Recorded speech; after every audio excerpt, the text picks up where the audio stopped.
como bien dijo Andrea, me acompaña Luis Molinari, que va a tener la responsabilidad de acompañarme también con la presentación de una parte, Mario Rizzo y Sergio Miconi. Los cuatro estamos formando parte de un equipo de casi 25 personas, que en un pantallazo muy rápido vamos a tratar de contarles qué hacemos desde la Secretaría de Biocombustibles y Energías Renovables. Antes de arrancar, voy a compartir pantalla, pero les dejo también un saludo al ministro Fabián López, que además de ser quien timonea el barco del Ministerio de Servicios Públicos, es también un reconocido docente de la Universidad Nacional de Córdoba, y también un gran investigador y una persona que siempre está detrás del conocimiento como una herramienta potente para mejorar la realidad de todos.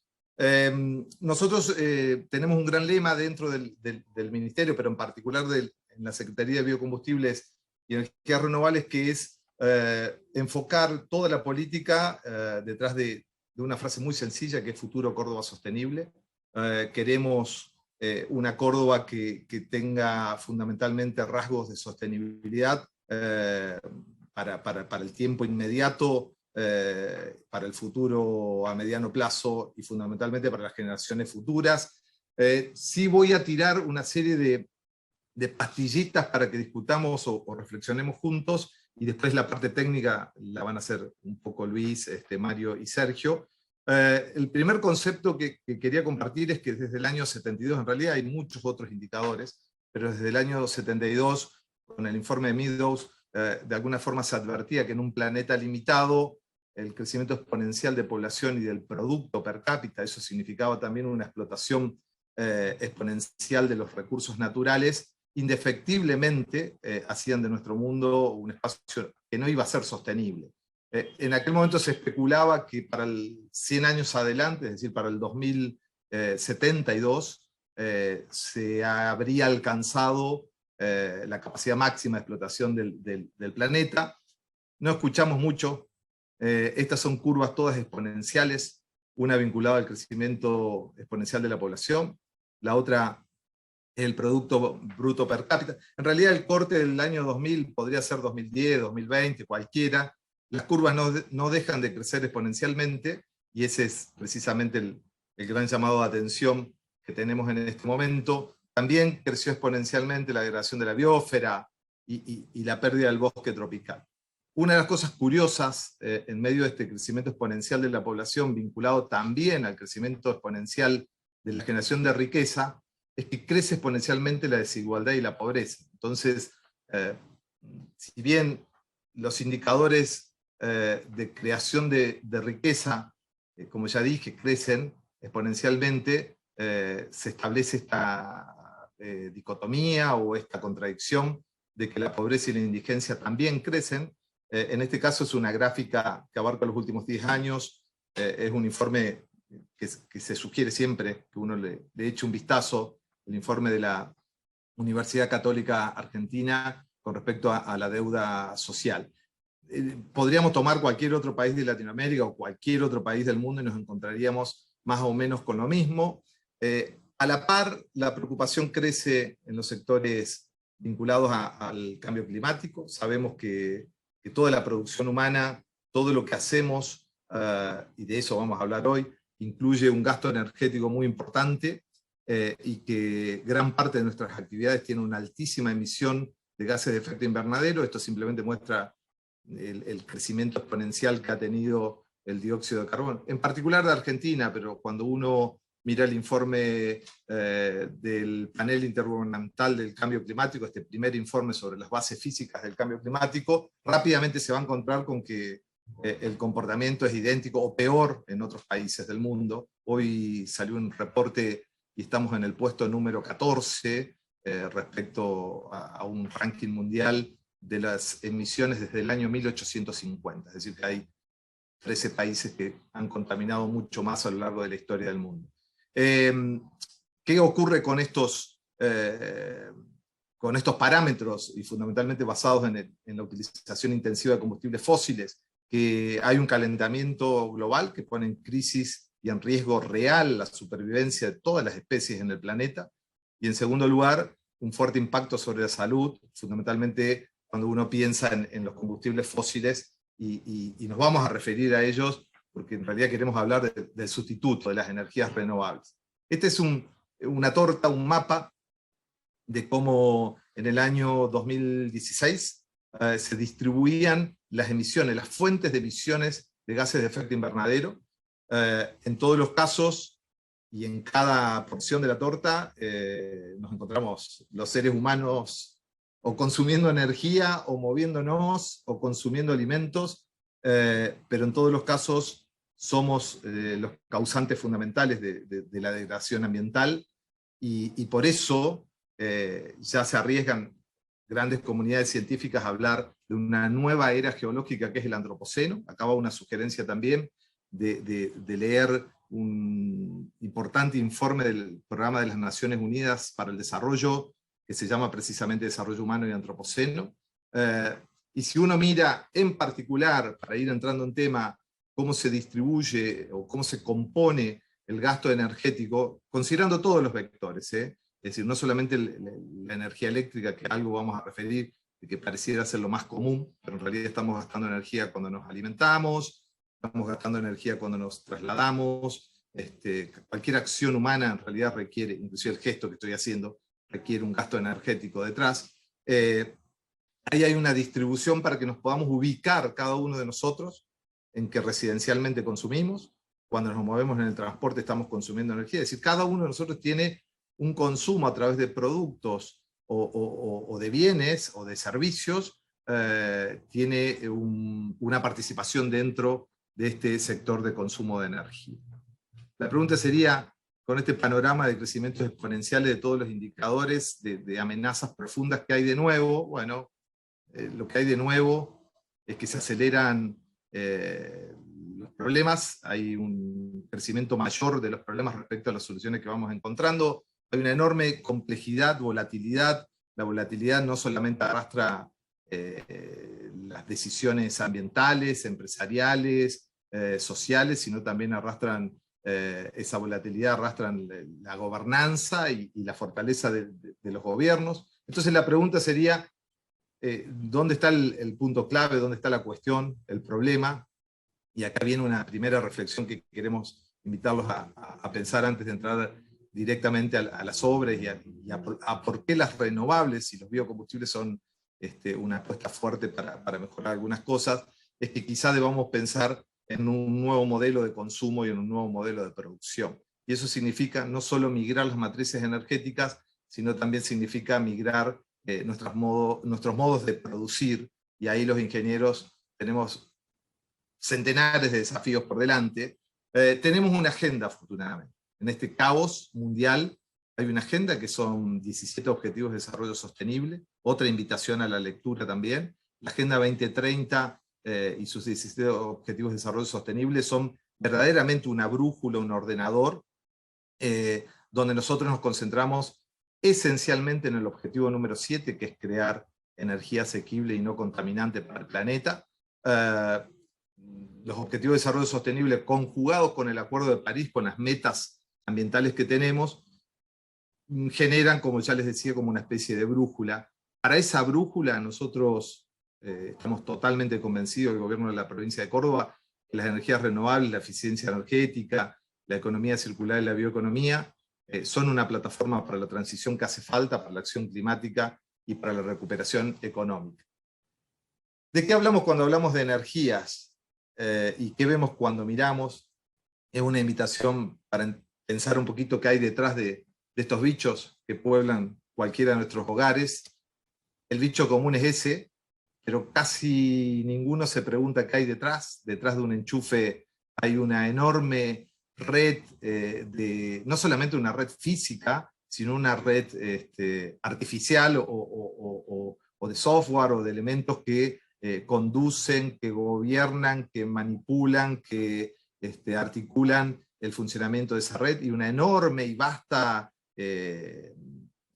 cantidad de trabajadores. Cuando uno extiende ese pequeño enjambre que uno tiene en la casa con los cables y lo piensa en términos de las redes nacionales e internacionales, eso se puede tranquilamente replicar o modelar en el circuito circulatorio de la sangre en un cuerpo, donde el corazón puede tener muy diversas formas, y ahí nos vamos a meter nosotros en la generación precisamente de energía renovable.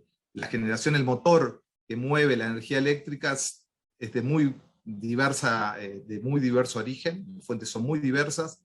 Ahí a la derecha arriba está la planta nuclear de embalse de Río Tercero, una obra fantástica para visitarla, una central hidráulica, algo de generación solar, y abajo la central térmica de Pilar, que podría funcionar con cualquier combustible fósil en principio, también con biogás, que es un poco los objetivos en algún momento.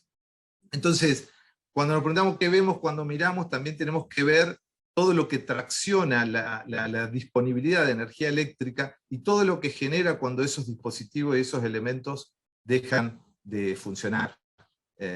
Por lo tanto, la enorme capacidad que deberíamos exigirnos como ingenieros es ver el mapa completo y ver no solamente las huellas energéticas, sino las huellas hídricas. Esto es muy importante de poder incorporar una visión lo suficientemente holística para saber que para tener 1 kilogramo de cerdo disponible por las dudas que haya veganos y vegetarianos, también el arroz requiere 1.700 litros de agua que deben ser intervenidas. Ese agua tiene que de alguna forma ser traccionada, llevada a un lugar, etc. Y cuando uno calcula huellas ambientales, por ejemplo en este caso de un colegio español, que han calculado los niños la huella ambiental que tienen anualmente para llegarse hasta el colegio y tomar clases, nos lleva a pensar de que tenemos un enorme desafío para arriesgarnos a ver con una dimensión mucho más integral y holística el qué vemos cuando miramos. Cuando uno ve estas 4 fotografías, puede imaginarse muchas cosas, pero nosotros nos imaginamos que pueden ser espacios donde uno puede recuperar residuos que hoy no son valorizados energéticamente, solo por poner un ejemplo de qué es la biomasa en términos de la bioenergía. Me voy metiendo en tema para darle lugar a Luis, y acá queremos hacer una segunda invitación a pensar qué es una obra pública y qué significa tecnología. Cuando uno piensa en la tecnología y en la obra pública, en la mayoría de los casos piensa en algo físico, en algo que se puede tocar, en algo que se puede construir, pero si uno piensa en un verdadero concepto de tecnología, se va a dar cuenta que no solamente están los artefactos técnicos, sino que hay procesos de producción, hay normas, hay leyes, hay instrumentos de muy diversa naturaleza y hay recursos naturales y artificiales. Ese concepto amplio de tecnología también nos conduce a pensar que la ingeniería puede estar focalizada en la construcción de tecnologías blandas, no las tecnologías habituales que terminan en una obra, sino que el gran desafío es pensar que una ley es también una obra pública. Cuando uno construye una ley como la que tenemos actualmente de promoción de los biocombustibles y las bioenergías, una ley que surgió por consenso, llevamos ya 5 leyes promulgadas en los últimos 2 años y medio, vinculadas a las energías renovables, uno también tiene que pensar que esa plataforma blanda es una tecnología fundamental de obra pública para que se puedan desarrollar emprendimientos. Entonces, esa era la otra invitación, simplemente un mapeo de las enormes y una diversidad de iniciativas que tenemos a lo largo de toda la provincia, y nos vamos a concentrar en algunas poquitas de ellas, y en una de ellas para ir a visitar después. Así que con este pantallazo rápido, Luis, te doy pie para que nos dejemos qué cosas deberíamos hacer para pensar el futuro desde las ingenierías para el final. Bueno, buenas tardes a todos. Muchas gracias por participar. Hecha la introducción de Sergio, que nos dio un panorama muy genérico de lo que hacemos, vamos a pasar nosotros a describir algunos programas que reflejan un poco esas preguntas que que se hacía Sergio al inicio.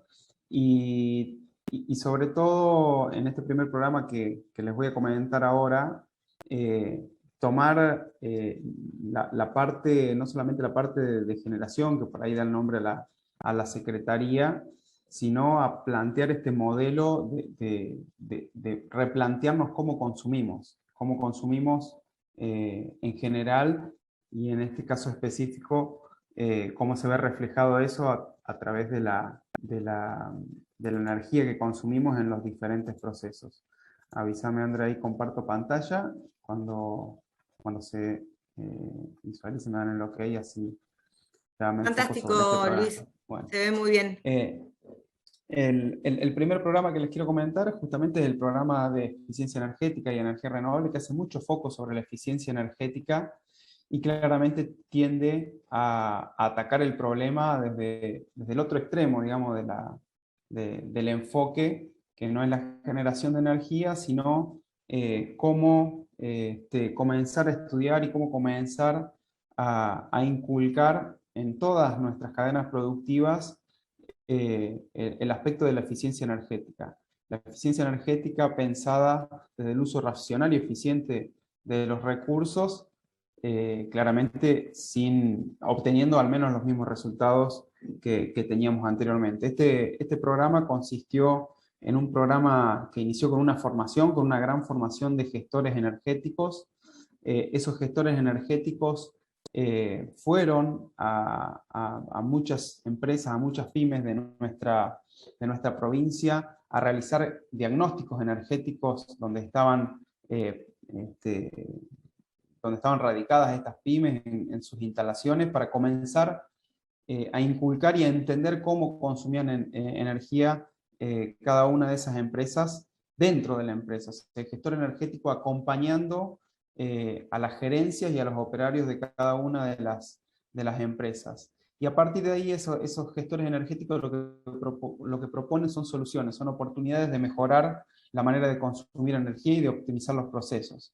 Y para esto el programa ofrece créditos a través de diferentes entidades que obviamente lo que tienden es a mejorar el consumo de energía de las empresas, a fortalecer la competitividad, porque obviamente a medida que los procesos son más eficientes, obviamente el producto termina siendo más económico, y por supuesto fomentar el desarrollo sostenible, que ya no es una cuestión voluntaria, sino que comienza a ser una cuestión de acceso a los clientes, de acceso a los mercados, donde las empresas que no trabajen, digamos, en este sentido a futuro, van a quedar fuera del mercado sin ninguna duda.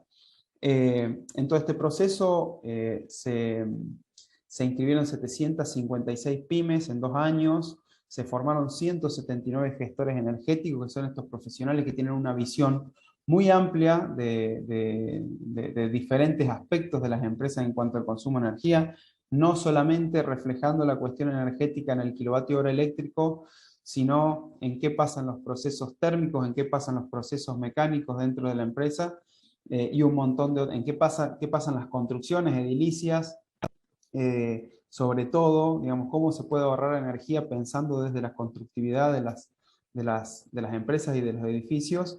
Y estos gestores hoy están ya trabajando por su cuenta, sin asistencia del Estado, directamente con empresas de diferentes rubros, que son los que abarcan hoy el programa, que son industria, turismo, el rubro agropecuario y agroindustria, y el comercio. Las 3 entidades, digamos, que ofrecen asistencia financiera es CFI y Bancor, los 2 con apoyo del gobierno de Córdoba.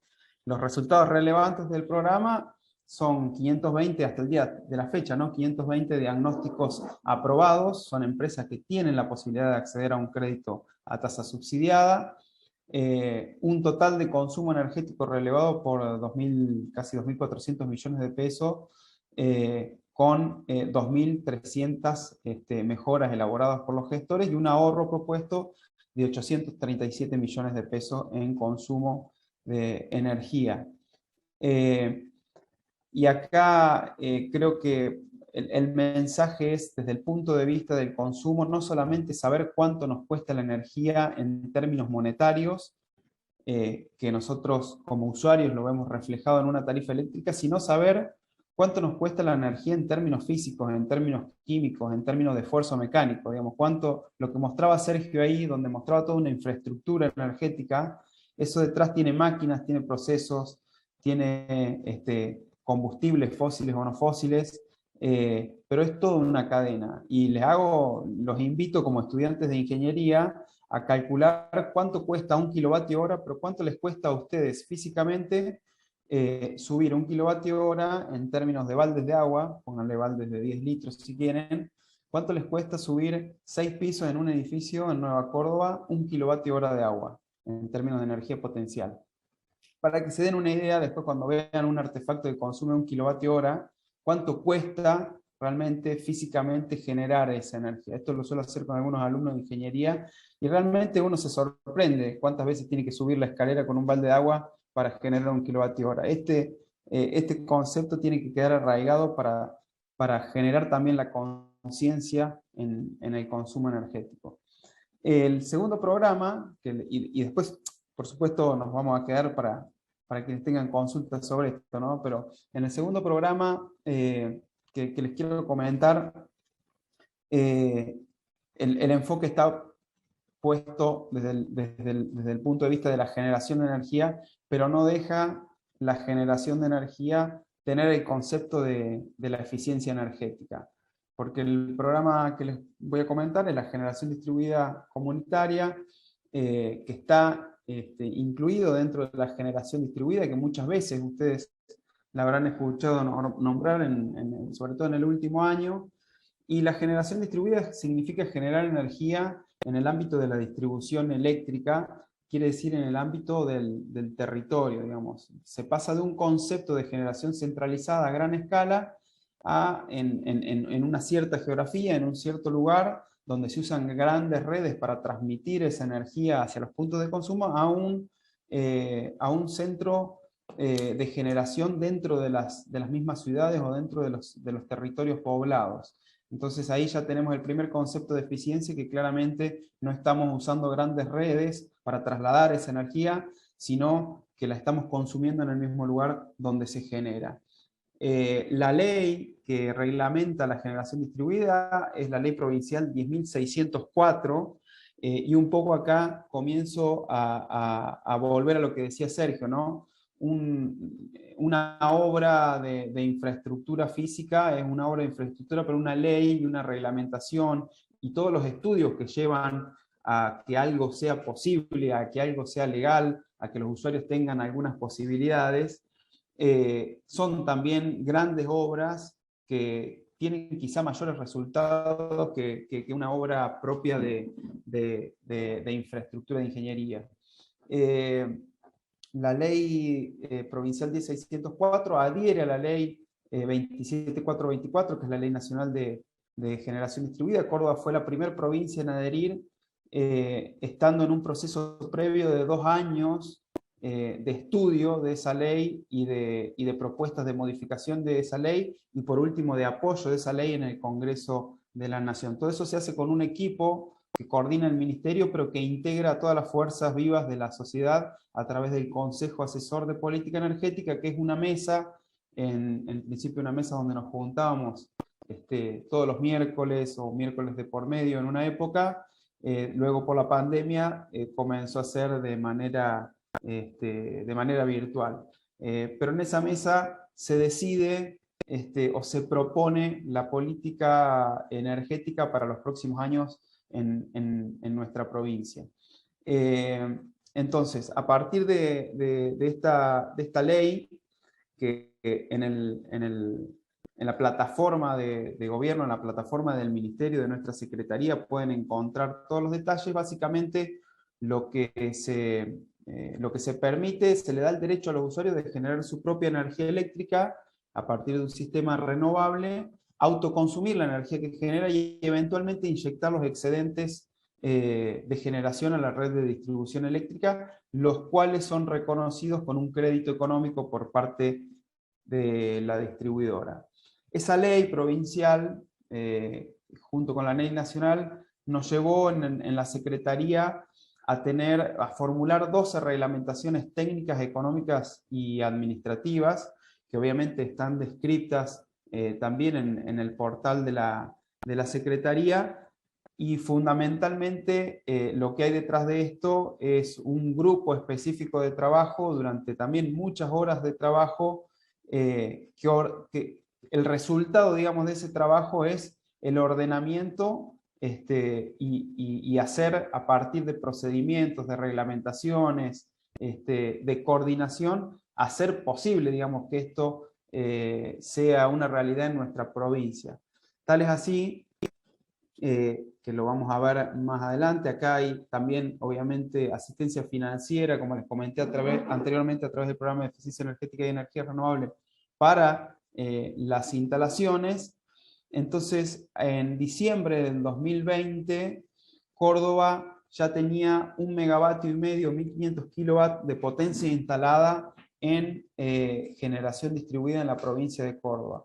Al día de la fecha, la provincia de Córdoba tiene más de 4 megavatios de potencia instalado, digamos, en pocos meses la potencia se multiplicó varias veces.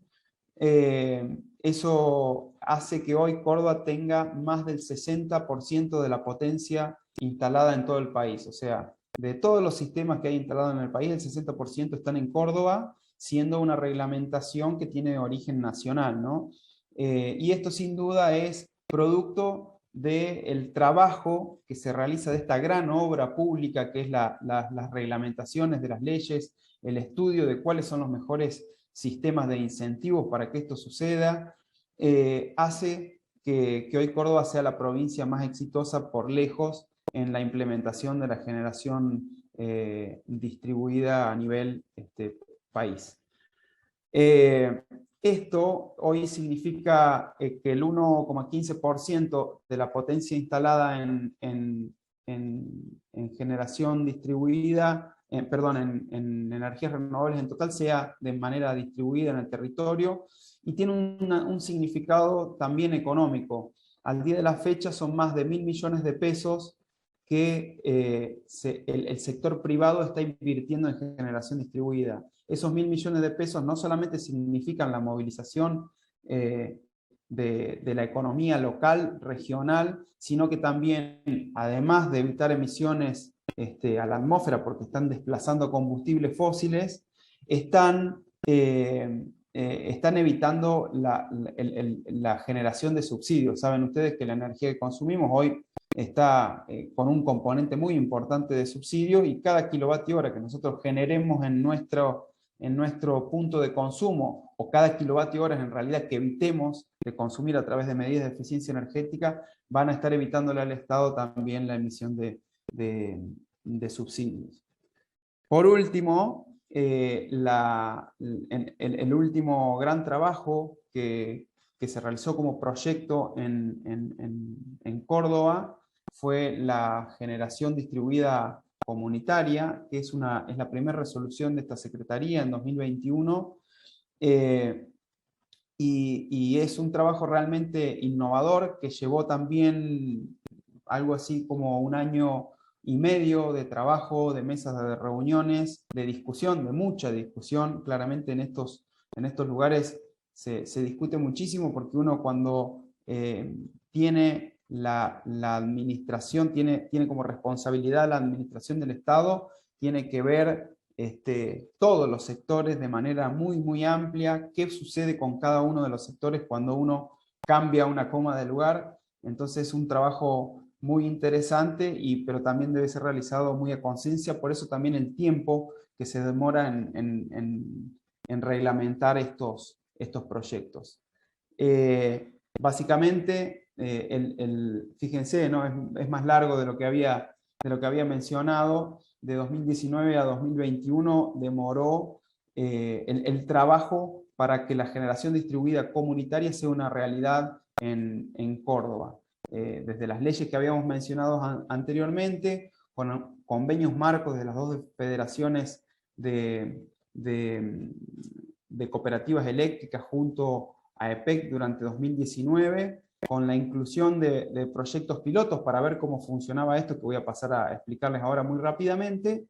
Y por último, el estudio de la creación de esta reglamentación de generación distribuida comunitaria, junto con la publicación en 2021. Entonces, ¿qué es la generación distribuida comunitaria en sí?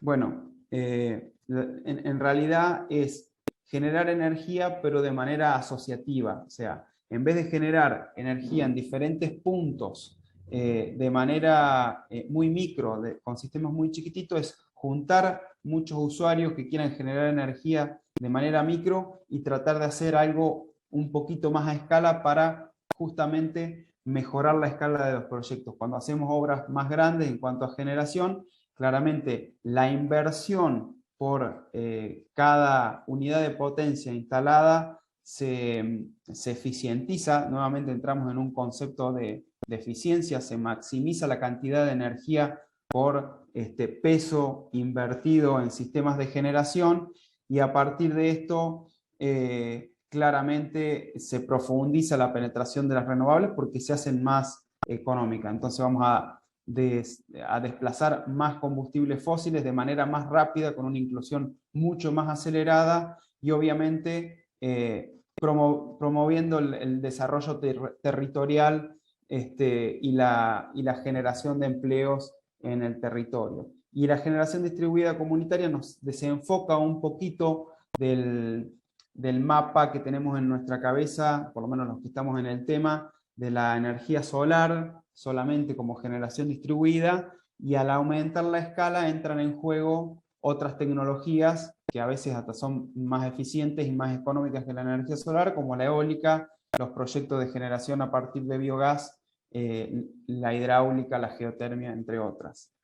Entonces, ¿qué significa la generación distribuida comunitaria? Como dije anteriormente, un usuario se constituye como generador, entran en ese sistema varios usuarios copropietarios, generan energía, inyectan esa energía a la red de distribución, esa energía genera un crédito económico, o sea, está desplazando energía que la distribuidora no le compra al Estado, sino que se la empieza a comprar ese usuario, y ese crédito económico luego es retribuido entre los diferentes usuarios que componen ese sistema.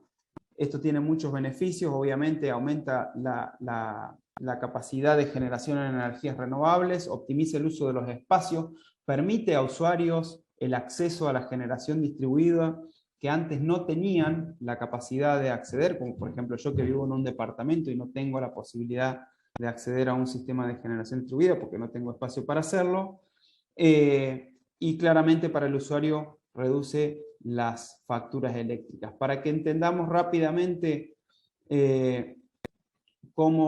para que entiendan esquemáticamente cómo funciona este modelo, este es el sistema tradicional de generación distribuida, un usuario consumiendo energía de la red y a su vez generando su propia energía, y la parte que no consume de esa energía que genera porque no está en la casa y el sistema está generando, o porque no está consumiendo, la puede inyectar a la red recibiendo un crédito económico. La generación distribuida comunitaria que reglamentamos en Córdoba es muy similar, solo que se inyecta toda la energía generada en un punto y los usuarios reciben el crédito económico de manera proporcional por esa energía inyectada. Esto es básicamente los dos programas que les quería mencionar yo rápidamente. Espero haber cumplido con el tiempo, creo que me excedí un poquito, pero esos son los dos programas con los que hoy estamos trabajando fuertemente, digamos, dos de muchos programas, ¿no? El tiempo da para comentar dos, pero son los que nos van a regir seguramente el aumento en la participación de renovable en los próximos años, y muy probablemente el aumento de la competitividad por parte de las empresas en cuanto a la optimización de sus consumos por la eficiencia energética. Sergio, si querés agregar algo, acá el espacio es tuyo.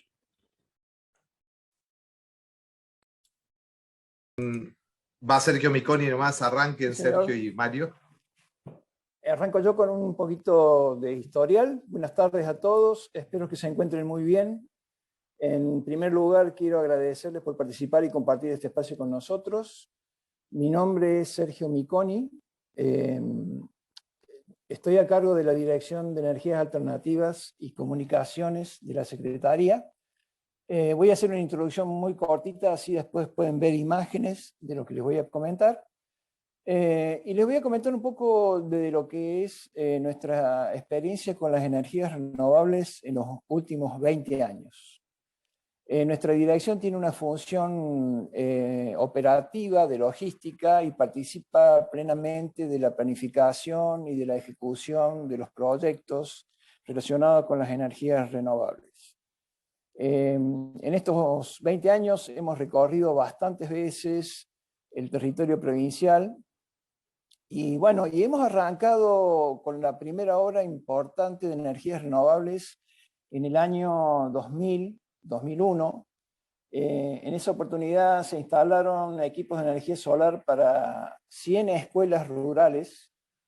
Eso se hizo a través de una licitación pública provincial, con fondos de la provincia, y le permitió a las escuelitas del campo, estas escuelas rurales, tener un acceso a lo que era la energía eléctrica, la iluminación, poder tener un televisor en la escuela, una videocasetera, una computadora, equipo de música, mejorando completamente la calidad educativa de estos centros, ¿no? De estos centros educativos. Esto se repitió 4 años más tarde, cuando se hizo la segunda etapa de instalación, también con una licitación de la provincia, con fondos provinciales, donde se instalaron 35 escuelas más, de las mismas características de la licitación, con la misma tecnología, los equipos de la misma potencia, y ese mismo año también se agregó la instalación en 17 escuelas del departamento Calamuchita de aerogeneradores. Estos aerogeneradores eran de 1 kilovatio de potencia aproximadamente, y los ha fabricado la firma Eolux de Río Cuarto. Tenían un sistema de acumulación constituido por 2 bancos de baterías de 48 volt, y con eso se completaron las 3 primeras etapas de instalación de los equipos. En el año 1999, la provincia establece por primera vez un convenio de participación con la Secretaría de Energía de la Nación a través del programa PERMER, que luego se confirmaría en el año 2005 con la firma de una adenda y la promulgación de la ley que permitía la participación de la provincia en este sistema. El PERMER es un proyecto de energías renovables en mercados rurales y permite el acceso a créditos del Banco Mundial y por consiguiente el financiamiento para la ejecución de las obras, ¿no? A partir del año 2006-2008 pudimos hacer en PERMER 1, la primera etapa de PERMER, la instalación de equipos de energía solar para 85 escuelas rurales, de las cuales 69 de estas instalaciones eran nuevas, eran escuelas que no tenían energía eléctrica. 12 instalaciones fueron para repotenciar escuelas que ya habían tenido este equipo antes, un equipo de menor potencia, y fundamentalmente logramos hacer la instalación de las 4 escuelas albergue que tiene la provincia, que son de zona de alta montaña, con un equipamiento de muy buena tecnología y de muy buenas condiciones técnicas. Luego, posteriormente, llegando al año 2018, se renovó el contrato con PERMER a través de un convenio, y eso nos ha permitido hacer la repotenciación de 57 escuelas, de las que ya tenía el sistema instalado, pero digamos, había transcurrido un tiempo bastante importante, los equipos estaban bastante deteriorados por el paso de los años, así que para la renovación, especialmente de los bancos de baterías y de los paneles se hizo la repotenciación de estas 57 escuelas.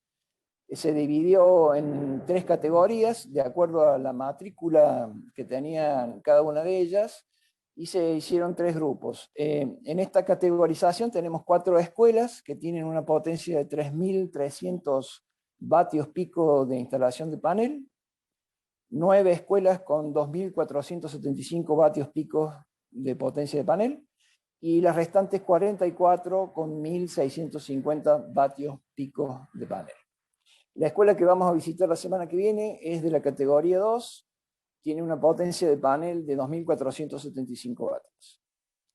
También durante este proceso de trabajar con el PERMER nos ha dado la posibilidad de instalar en todo lo que es el interior provincial 3.500 kits solares domiciliarios. Estos kits solares están en proceso de ejecución, se están instalando en este momento, ya está por completarse la cantidad, y consisten en un pequeño equipito, que ustedes ya seguramente lo van a ver más adelante, con un panelcito, y permite tener 4 luces LED, una radio AM/FM y una linterna, y han logrado reemplazar en todo lo que es las viviendas rurales el uso de todo lo que sea velas, lámparas de querosén y todo ese tipo de sistemas de iluminación.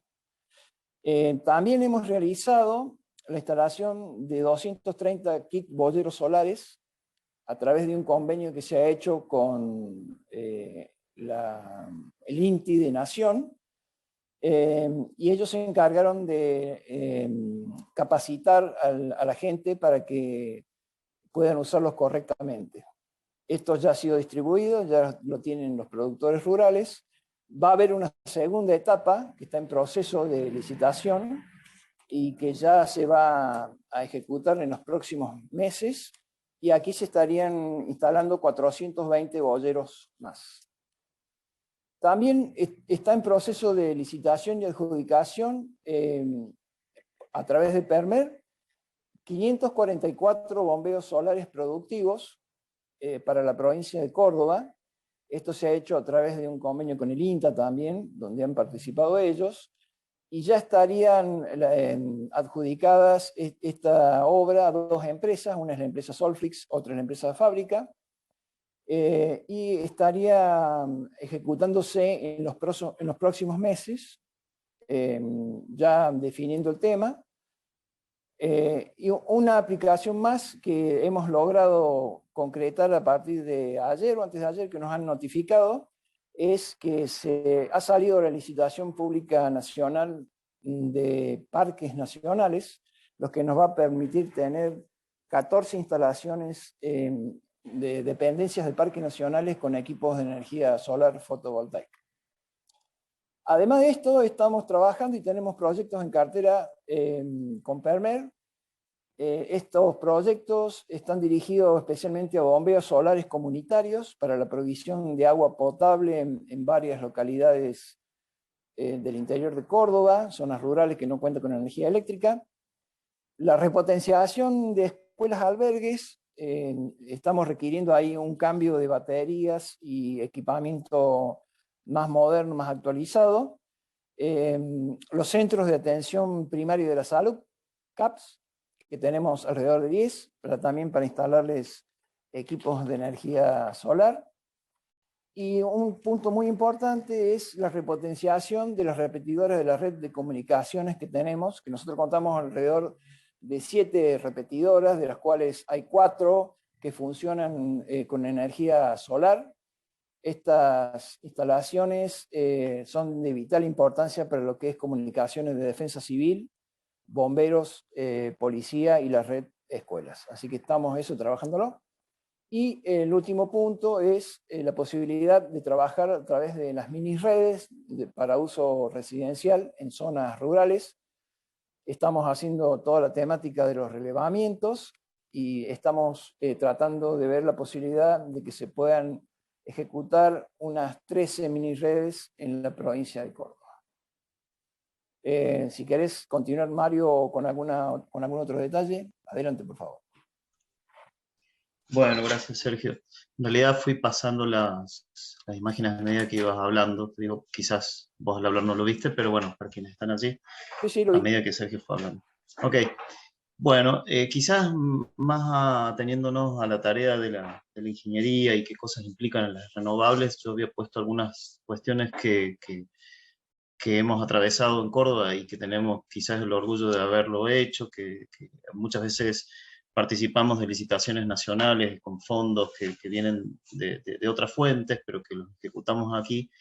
Pero muchas veces el grano fino, digamos, de estas licitaciones hay que ponerlo en cada provincia. Cada provincia lo hace a su manera y Córdoba, la verdad, es que ha tenido una participación muy protagonista este último tiempo en estos proyectos y se ha encargado muchas veces de la redacción de los pliegos, tanto de las escuelas rurales, como se han tomado como modelos los pliegos nuestros de Córdoba para las escuelas rurales, las potenciaciones y actualmente en el caso del bombeo también. Quiero decir con esto que más allá de las fuentes de financiación, el protagonismo provincial es fundamental, ¿sí? Fundamental.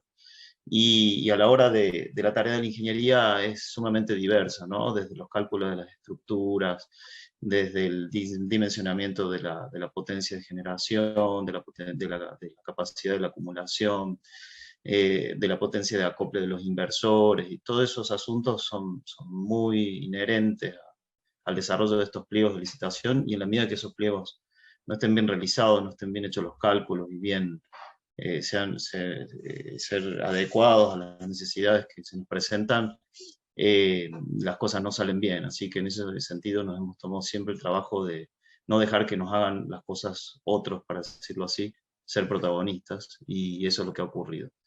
Estos ensayos y estos pliegos han sido todos redactados de Córdoba y van a servir para todo el país. Está ocurriendo en este momento, digamos, todo eso en estos días.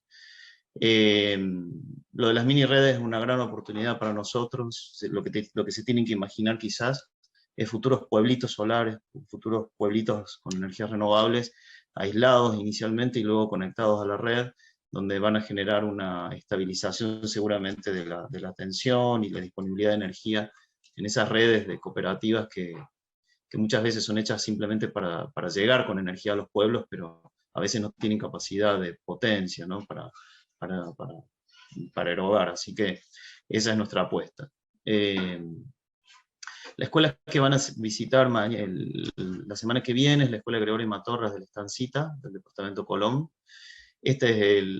Pusimos algunas referencias de la obra en sí misma durante el proceso. Esta es la fundación del cuarto técnico, los paneles en sus columnas y sus bases. Todo eso lleva, por supuesto, su memoria de cálculo para los civiles y el resto de ingenieros o estudiantes que están aquí. Todo esto se revisa con muchísima precaución. Últimamente el cambio climático ha traído una frecuencia, una ocurrencia de acontecimientos de extremos muy alta. Aquellos vientos que antes teníamos en Córdoba cada muchos años, cada 30 años, ahora los tenemos muy seguidos, todos los años ocurre algo de esto. Así que más que nunca el papel de estas tareas, de estos cálculos y de estos diseños es fundamental. Así que este es tal vez el detrás de la obra, el detrás de la escena, que ya ahora lo van a ver completamente terminado y en funcionamiento la semana que viene, ¿sí? Junto a esto, junto a las escuelas, también hemos equipado con esos puntitos que ven allí. Quizás son chiquitos, pero el área es muy grande, la escuela está al medio, y todo esto que ven alrededor son pequeños, son los hogares que tienen el acceso universal. Por último, y a modo de reflexión para la ingeniería, que es algo que siempre estamos reflexionando aquí, es qué pasa a la hora del diseño, si lo que hacemos es algo que sale de un escritorio o es algo que tiene un contacto con el territorio. Y la enseñanza de todo este tiempo es que es la necesidad de que los diseños y que las políticas que ocurran tengan un enorme contacto con el territorio. Quizás el mensaje de estos días o que vamos a intentar dar es que necesitamos que los ingenieros e ingenieras visiten los territorios y estén en contacto con la gente, ¿no?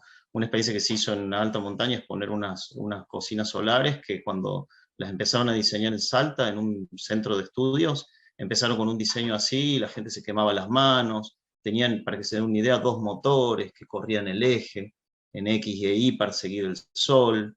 Durante muchos años pidieron subsidios y hicieron un montón de cosas para que las cocinas funcionen bien, y no dio resultado. Hasta que la anécdota es que alguno de los usuarios de la Puna jujeña le dijo, ¿y por qué en vez de poner los motores, la batería y todo eso, no le ponen 4 rueditas abajo y nosotros las movemos y las giramos?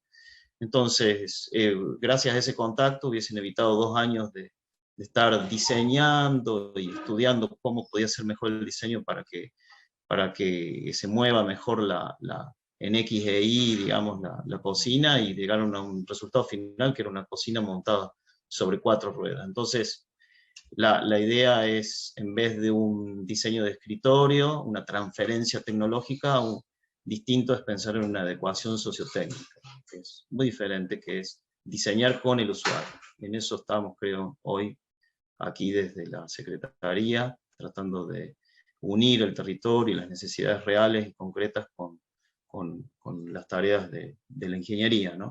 Así que, bueno, eso quizás, y abrimos el juego a quienes hayan quedado por aquí.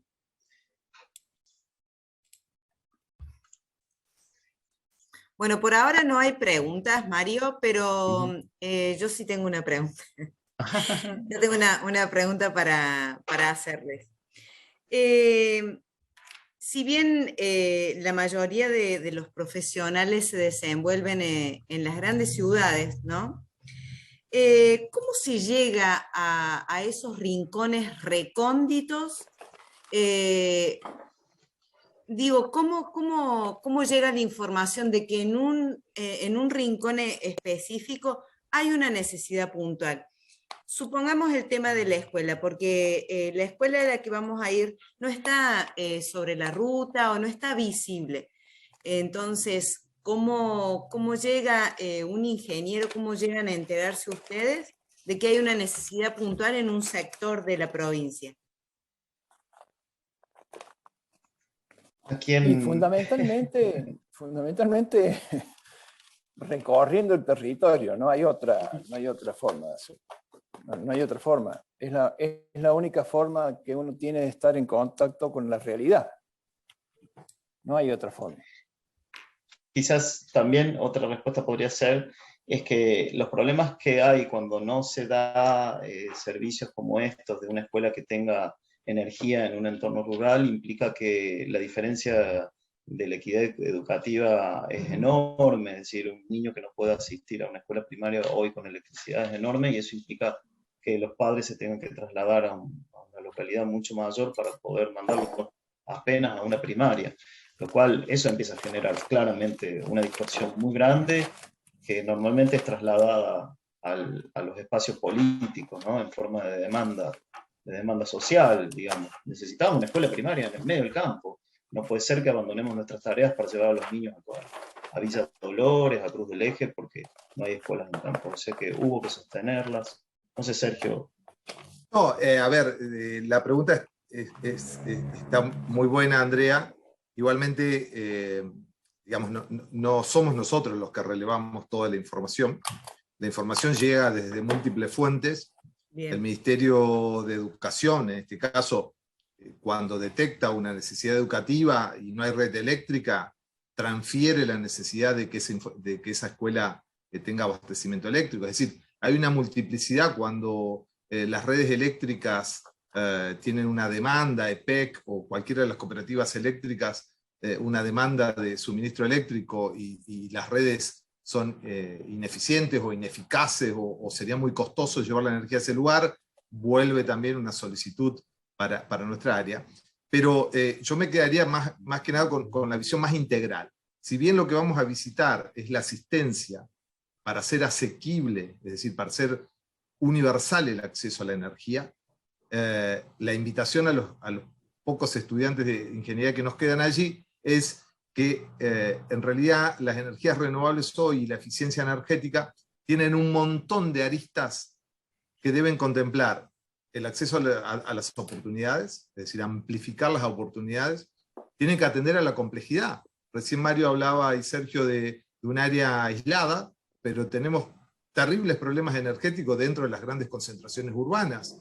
Y el abastecimiento energético y la calidad de servicio para la producción también es un factor que nosotros tratamos de atender y de reflejar. Y la problemática de las emisiones a escala mundial y a escala territorial es un problema de todos. O sea que ya no importa tanto solamente pensar en las zonas aisladas, sino también significa de igual manera pensar con el mismo criterio de sostenibilidad, ¿qué hago con la matriz energética de los que consumen mal en una ciudad? Entonces, el enorme desafío que tenemos los ingenieros o los estudiantes de ingeniería es abrir el abanico de las variables, saber que cualquiera de esas variables son operables, es decir, uno puede interactuar en la parte blanda de la educación, puede operar en la parte blanda de la búsqueda de oportunidades de financiamiento. Recién acababa de decir Mario y Sergio, uno de los primeros grandes desafíos que tenemos para financiar sin utilizar recursos provinciales, porque en realidad todo lo que acabamos de comentar en el caso de zonas aisladas es con fondos internacionales, es aprender a gestionar los pliegos técnicos de una licitación que después va a concluir con una licitación adjudicada y finalmente con la instalación que vamos a ir a ver nosotros, que pasa por todo el proceso técnico del desarrollo real de la instalación. Entonces, si uno piensa en la huella de carbono o en cómo esto impacta en las matrices energéticas y en la generación de oportunidades, hay otro espacio, no tan duro, digamos, pero que los ingenieros estamos abordando. Es decir, nosotros estamos enfocados como en este caso, como alguna de las disciplinas de la ingeniería, en aportar para esa mirada integral y holística. Entonces, si bien vamos a visitar, y ojalá que pueda sumar unos cuantos más, porque la verdad que si bien es una obra pequeña, es una obra simbólicamente importante por lo que significa socialmente, pero también porque significa una escala pequeña de algo que un gran parque solar de 40 hectáreas no es otra cosa que la replicación infinita, o por lo menos, digamos, una replicación casi similar de esta instalación. Entonces, pensar, abrir la cabeza, pensar en todo lo que significa mover una pieza en el universo, pensar en la enorme relevancia que tiene el ingeniero pensando todas las variables, y sabiendo que después de un tiempo, cuando uno planifica, proyecta, diseña, alimenta el espacio de la ejecución real, se logran resultados que la verdad que uno se sorprende. Y la última es, porque todavía no hay preguntas acá, pero yo sigo teniendo preguntas, es, ¿consideran que en Córdoba, en Argentina, pueden consolidarse empresas productoras de esta materia prima para generar los campos eólicos, los parques eólicos, los parques solares? ¿O estamos un poquito más atrasados en ese tema? Respondo, digamos, algo que me parece que es fundamental. Hay tecnologías que están desarrolladas, probadas en el mundo, vienen de otros lugares. Gran parte de los equipamientos que vieron en las fotos no son construidos en Argentina. Toda la tecnología solar tiene escasa cantidad de componentes, más allá de las obras civiles y algunas cosas, pero sí nosotros tendríamos que pensar en la infraestructura, paso a los biocombustibles, ¿sí? Nos olvidemos por un ratito de lo solar. Una planta de biocombustibles que produce biodiesel a partir del aceite de soja. El aceite de soja en general es un residuo de un proceso de generación de proteína animal, es decir, uno extrusa la soja para quedarse con la parte seca, la parte de proteína animal, esa proteína animal, proteína vegetal que va a parar a proteína animal en alimento. El residuo es el aceite de soja. El aceite de soja tiene múltiples usos, pero uno de esos usos es transformarse en biodiesel. La producción de biodiesel, la planta de biodiesel, visitamos una el día lunes, en Pasco, tiene entre un 85 y un 95% de producción local. Es decir, el acero de acá, el acero inoxidable, la costura de los tanques para el batch, las cañerías, etcétera, etcétera. Entonces, también es bueno interpretar lo que hablábamos cuando planteamos esas tortas iniciales, de que la energía no solamente es solar, hay diversas fuentes, y que cuanto más nos acercamos al territorio y a la explotación y al agregado de valor en el territorio, más nos aproximamos a tecnologías que incorporan no solamente mano de obra mucho más intensiva local, sino también la incorporación de componentes de fabricación local. Digo con esto, que una empresa de biodiesel o un biodigestor de pequeña escala, no estoy hablando de las grandes escalas que sí tenemos que importar algo así como el 40% del equipamiento, representan un aporte interesante para la producción local.